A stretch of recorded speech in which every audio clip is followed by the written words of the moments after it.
Today I will be reading Midrash and the Republic of Heaven, authored by Caitlin Hymans, edited by Jordan College Scholars. The truth of grace.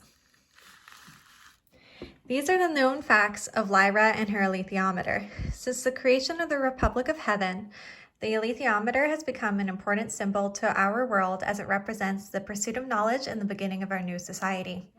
In one of many worlds, there was a young girl named Lyra Silvertongue.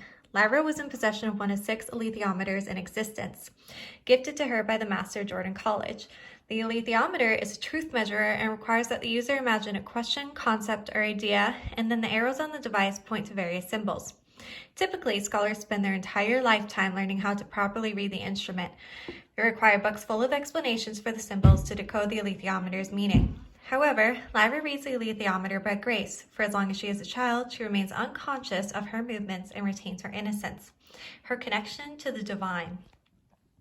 As Lyra approaches and surpasses the cusp of adolescence, she becomes conscious of herself as she starts to fall in love with William and loses her inherent grace.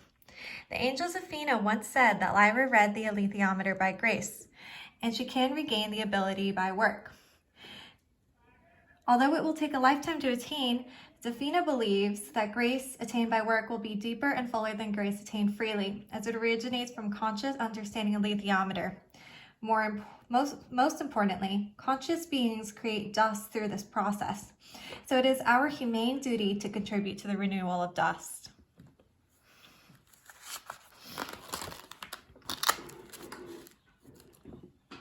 Lord Asriel.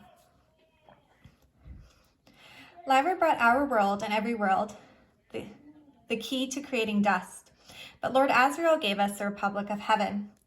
Lord Asriel was the father of Lyra Silvertongue, and he was a member of the aristocracy as well as a scholar of dust. Prior to Asriel and Lyra's explorations, although dust had links to science, it was referred to as elementary or Rusakov particles. The church decided that dust could bring about chaos and diminish their authority. So, the church named these particles dust and declared them the physical evidence for original sin, according to the story of Genesis, Adam and Eve. The church had a monopoly on the interpretation of dust, and so Asriel set out to search for the origins of dust, declaring, "Human beings can't see anything without wanting to destroy it. That's original sin, and I'm going to destroy it. Death is going to die." This was the beginning of the Republic of Heaven. Asriel's search for dust began when he journeyed to the north and took photograms of dust as well as of Sagatsi, which could be seen through the Aurora Borealis. After discovering other worlds exist, Asriel formed a window to enter one of them. In order to create the window, Asriel had to perform intercision on a child, a brilliant but immoral act which resulted in the child's death, to produce enough ambericity to generate a portal into Sagatsi. Asriel soon gathered enough allies from many worlds, including rebel angels, to form an army against the authorities, controlled by Metatron's army. In the end, Asriel sacrificed himself, along with Marissa Coulter, as they both dragged Metatron as they fell into the abyss.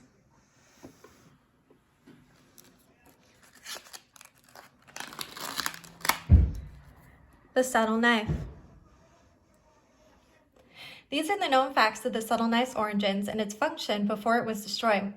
Without the subtle knife, our souls would have been trapped for eternity in the underworld under the authorities' rule.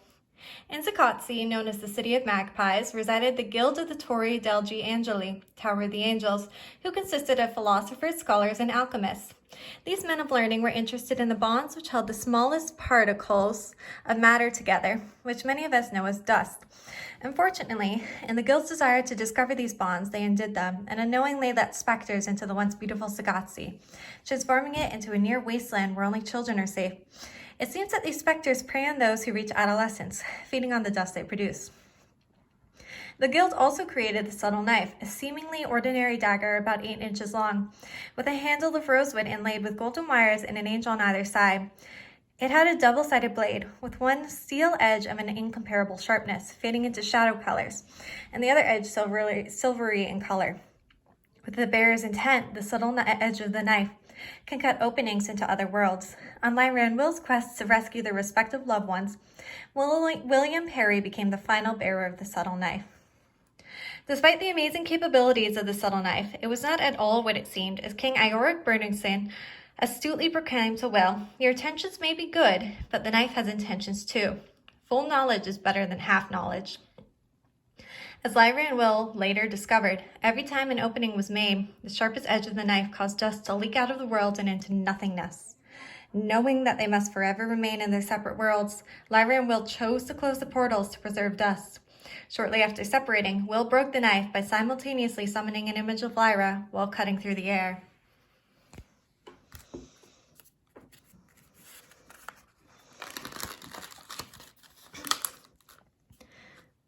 The Three Mothers. Motherhood exists in many forms, and these three mother figures shaped our Republic of Heaven. Lyra. According to the witch's prophecy, Lyra Silvertongue would become Mother Eve, Eve again. After her temptation, Lyra will fall and become a second Eve. She will disobey the authority and renew life on all worlds through the replenishment of dust. Marissa Coulter. Although Mrs. Coulter gave birth to Lyra, she was not a positive influence or mother figure in Lyra's life. Above all else, Mrs. Coulter sought to prevent Lyra from maturing, to halt her falling from grace. Mrs. Coulter actively believed in the church's mission to separate dust from children using intercision. If she could have prevented Lyra or children from understanding desire, original sin, then they would not be subject to something wrong, evil, and wicked. However, despite Mrs. Coulter's flaws, she did redeem herself as a mother, because once the church started to take an interest in dust, she remembered that Lyra was her daughter, and she rescued her from threats nearly 3 times. Mary Malone. Dr. Malone cast aside her previous work as a nun in favor of science. With Lyra's guidance, Malone was able to communicate with shadows, also known as dust, through her cave program. Whereas Mrs. Coulter was not able to fulfill Lyra's desire for a mother, Malone fulfilled that role. Indeed, without Malone's guidance and wisdom, Lyra would not have fallen and become Mother Eve, nor would dust have been replenished. Malone encouraged Lyra's sexual maturation. While explaining why the Christian religion is a very powerful and convincing mistake, Malone described her first experience with her adolescent sexual awakening in relation to recognizing the church as a mistake, which caused Lyra to experience her own physical awakening.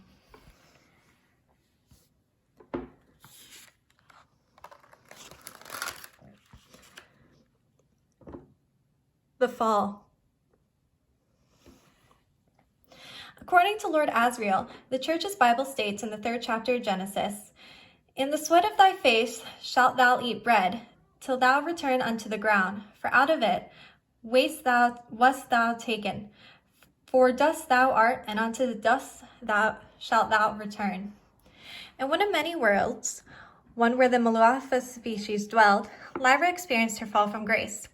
How did this momentous event occur? It began with Lyra and Will following a stream into a wood of silver-barked trees, and the sun sparkled just so that everything around them was dappled with gold and silver. As they sat down and fed each other little red fruits, they were emboldened by Malone's advice to pursue their desires for each other, and they professed their love for one another. On this day in history, Lyra became Mother Eve. The terrible flood of dust stopped flowing, and instead started falling like snowflakes as Lyra and Will's love renewed the creation of dust. According to the lore, if a special spyglass constructed by Dr. Malone was put to one's eye, then Lyra and Will would have seemed to be made of living gold.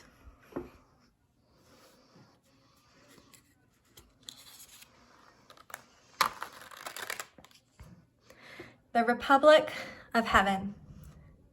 To build the Republic of Heaven requires sacrifice.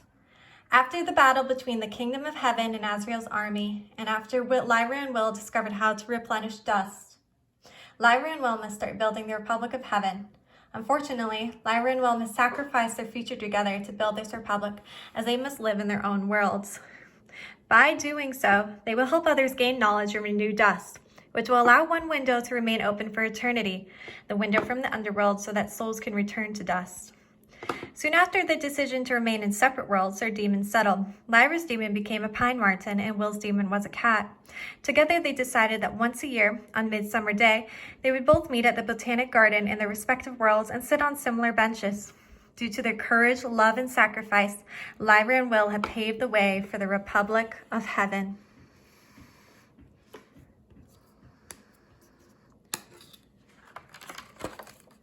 Here ends the Midrashim of the Republic of Heaven.